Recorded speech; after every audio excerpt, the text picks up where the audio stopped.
Open your Bilis app and tap Bills. Pwede tayo mag-upload na lang ng ating billing dito para automatic na at hindi na natin kailangan pang mag-input ng mga information. Pero kung wala, select your biller's category here. Type and search for the biller's name and enter the account information such as your name and your account or reference number.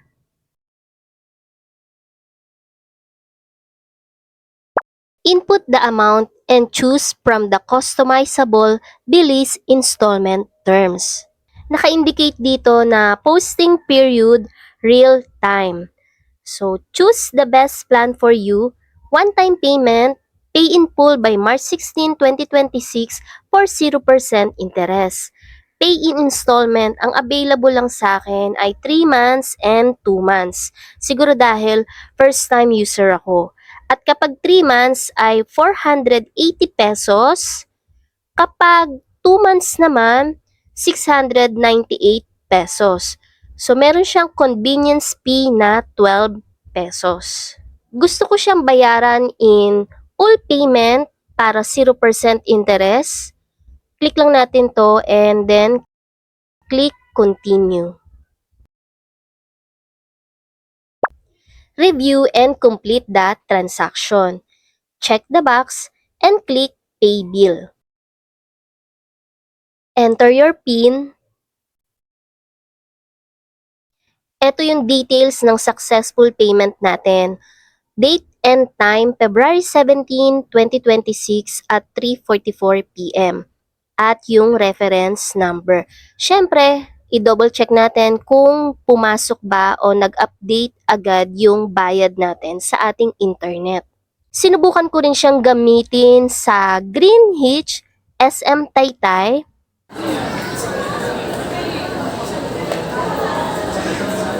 Ayaw ko kasi ng ano yung spaghetti. Wala siya. May rice po ba yan? Yung slice dining po yun? Dining po ba ito mga isa? This year? Kaya na pag nag-generate siya ng isang. Ilang order ka lang tayo? Ano lang isang ano? 700 isang ilang Pwede pa yung bilis sa kanila, no? Ano naman yung bilis? Ipapunomi siya na yung counter pero try po natin. Sige po.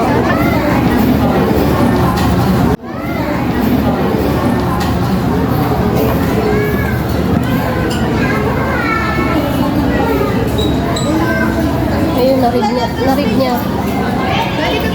747.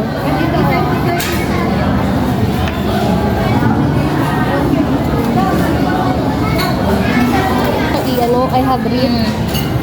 Wala nga hindi. Bakit diretso to?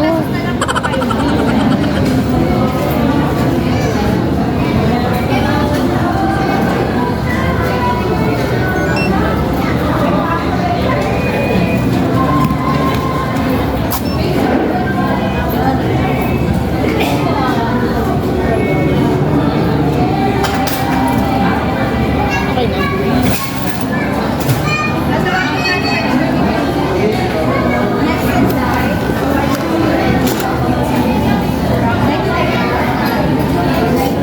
Tumawagin po yung number na for 25 minutes. Okay. Thank you po. Successful nga ang first attempt kaya eto. At kumakain na.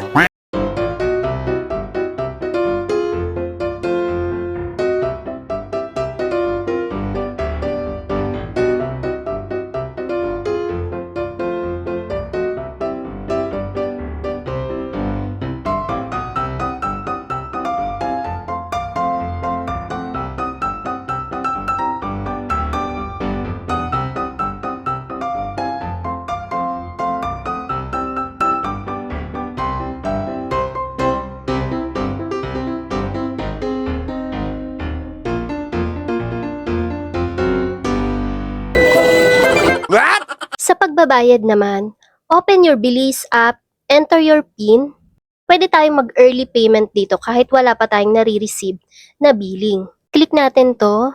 November 22 ko siya ginamit at ang due date niya ay December 15. Ito yung details ng transaction. Balik tayo. At dito sa baba, pwede ko daw siyang bayaran up to 6 months. Meron pa akong 18 days para ma-convert siya. Ang galing nito ha, sa halagang 747, pwede ko pa siyang bayaran into installment. Ito yung convert to installment, tingnan natin. Ayan, pag 6 months, 144.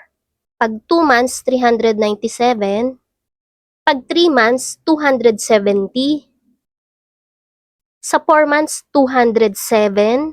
At yun nga, 144 sa 6 months. At syempre, if you convert two installments, interest applies. Okay, balik tayo.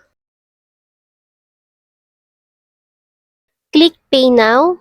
Select to Pay Now. Next installment, installment plan fully, or customize payment. Pwede rin tayo mag-pay custom amount. Dito ako sa Pay Installment Plan Fully. Then, click Pay Now. Download QRPH or screenshot, pwede rin. At nakanote dito na no convenience fee charged by Bilis or select other payment method. Pay with QRPH at nakalagay na no fee. Pay over the counter at ito yung mga payment partner. Ayan mga yan at may convenience fee na 25 pesos. Online banking at e-wallet. So, nandiyan yung GCash, meron siyang convenience fee na 18 pesos.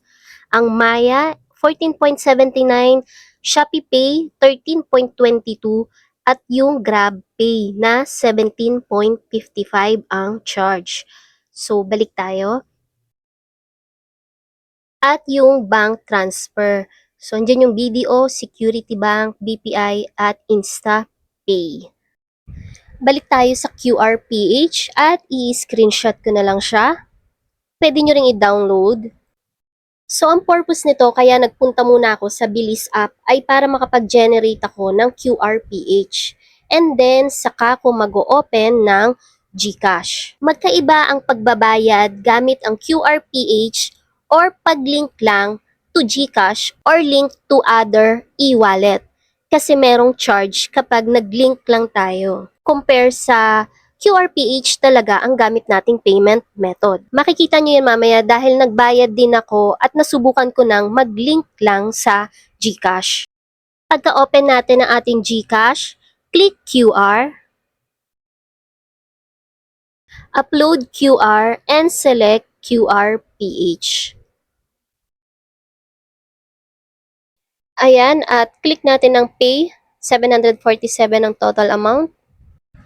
November 28 ako nagbayad, so pasok siya sa 30 days, kaya 0% interest. Legit na 0% interest kapag nagbayad ka within 30 days. Nagbayad ako ng 7:51 AM, i-check natin ang Bilis app. Updated naman at real-time posting. Check natin dito sa notification. We receive your payment today at 7:51 AM. Ayan. At bumalik na rin yung aking credit limit. Real-time posting din naman yung binayaran kong internet bill at naka-receive na ako ng collection receipt dated February 17, 2026 at 3:51 PM. Siyempre, binayaran ko na agad para pasok siya sa 30 days at 0% interest. Kaso, nagkaroon ako ng charge. Ito yung sinasabi ko kaganina dahil sa maling payment method na ginawa ko. So, pasok ulit tayo sa Bilis app. Ito yung aking upcoming payment, 1,262. 10,000 na yung aking credit limit dito, nag-increase na. March 16, 2026 ang aking due date dito at babayaran ko siya in full amount. Click Pay Now. Kagaya ng sabi ko kanina, no convenience fee charge kapag nagbayad tayo gamit ang QRPH. Pero ang ginawa ko ay nag-select other payment method ako. Ginamit ko ang e-wallet GCash at nakalagay naman na convenience fee 30.41 pesos. Kaya naging 1,292.41. So, click natin yung Pay Now. Open in GCash ang ginawa ko dito. At ang nangyari ay nag-link lang siya sa aking e-wallet GCash. Hindi ko nagamit yung mismong QR code. out muna tayo at reopen natin yung Bilis app. So pagkabayad ko ay na-activate pa yung aking cash loan dito at bumalik naman na sa 10,000 yung aking credit limit. Successful naman yung aking payment. So yun ang pagkakaiba ng paggamit ng QRPH kumpara sa pag-link lang sa ating e-wallet as payment method.